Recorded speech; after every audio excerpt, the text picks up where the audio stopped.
حضرت ابو ہریرہ رضی اللہ تعالی عنہ فرماتے ہیں کہ حضرت صلی اللہ علیہ وسلم نے ارشاد فرمایا کہ کوئی بھی دن ایسا نہیں ہے کہ جس میں اللہ تعالیٰ کی عبادت کرنا عشرہ ذی الحجہ سے زیادہ افضل ہو۔ عشرہ ذی الحجہ کے ہر دن کا روزہ 1 سال کے روزوں کے برابر ہے، اور ہر رات کی عبادت شب قدر کی عبادت کے برابر ہے۔ میرے محترم دوستو، یہ ایام اتنی فضیلت والے ہیں کہ ان ایام میں ایک روزہ ثواب کے اعتبار سے 1 سال کے روزوں کے برابر ہے، اور ایک رات کی عبادت شب قدر کی عبادت کے برابر ہے۔ اور اس سے اس بات کی طرف اشارہ کر دیا کہ ایک مسلمان جتنے بھی ان دنوں میں نیک اعمال اور عبادات کر سکتا ہے وہ ضرور کرے۔ اور 9 ذی الحجہ کا دن عرفہ کا دن ہے، جس میں اللہ تعالیٰ نے حجاج کے لیے حج کا عظیم الشان رکن یعنی وقوف عرفہ تجویز فرمایا، اور ہمارے لیے خاص اس 9ویں تاریخ کو نفلی روزہ مقرر فرمایا ہے۔ میرے محترم دوستو، ایک اور روایت میں ام المؤمنین حضرت عائشہ صدیقہ رضی اللہ عنہا فرماتی ہیں کہ ایک نوجوان تھا جو ذی الحجہ کا چاند نظر آتے ہی روزے شروع کر دیتا تھا۔ یہ بات حضور اقدس صلی اللہ علیہ وسلم تک پہنچی۔ آپ صلی اللہ علیہ وسلم نے اسے بلا کر وجہ پوچھی۔ اس نے عرض کیا، میرے ماں باپ آپ پر قربان ہوں یا رسول اللہ، یہ حج کے اور دینی شعائر کے دن ہیں، کیا بعید ہے کہ اللہ تعالیٰ ان اعمال والے لوگوں کی دعاؤں میں مجھے بھی شامل فرما لیں۔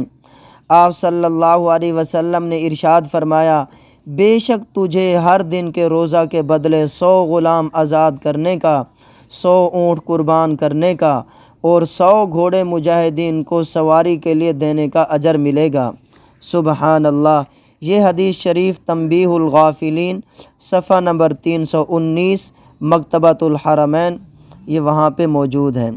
ام المؤمنین حضرت حفصہ بنت عمر بن خطاب رضی اللہ عنہا فرماتی ہیں، انہا قالت 4 لم یکن النبی صلی اللہ علیہ وسلم یترکہن صوم 10 ذی الحجہ وعاشوراء و3 ایام من کل شہر ورکعتان قبل الغداۃ۔ حضرت صلی اللہ علیہ وسلم 4 چیزیں نہیں چھوڑتے تھے: عشرہ ذی الحجہ کے روزے، عاشورہ 10 محرم کا روزہ، ہر مہینے میں 3 روزے، اور فجر کی نماز سے پہلے 2 سنتیں۔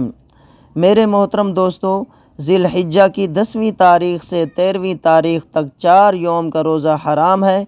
اس واسطے ان دنوں کے روزہ کی فضیلت 9 تاریخ تک کے لیے ہے۔ حضرت ابو دردہ رضی اللہ تعالی عنہ سے روایت ہے، ذو الحجہ کے 10 دنوں کے روزوں کا خاص خیال رکھو، ان میں دعا و استغفار اور صدقہ خوب کرو، کہ میں نے تمہارے نبی صلی اللہ علیہ وسلم سے سنا ہے کہ فرماتے تھے، اس شخص کے لیے ہلاکت ہے جو ان 10 دنوں کی بھلائی سے محروم رہا۔ میرے محترم دوستو، حضرت عبداللہ بن عمر رضی اللہ تعالی عنہما سے روایت ہے، قال قال رسول اللہ صلی اللہ علیہ وسلم، ما من ایام احب الی اللہ فیہن العمل من هذه الایام ایام العشر فاکثروا فیہن التکبیر والتہلیل والتسبیح۔ حضرت عبداللہ بن عمر رضی اللہ تعالی عنہما فرماتے ہیں، سرکار دو عالم صلی اللہ علیہ وسلم نے ارشاد فرمایا، اللہ جل شانہ کے نزدیک عشرہ ذی الحجہ کے دنوں کے عمل سے کوئی عمل کسی دن کا زیادہ محبوب نہیں، یعنی عشرہ ذی الحجہ کے اعمال تمام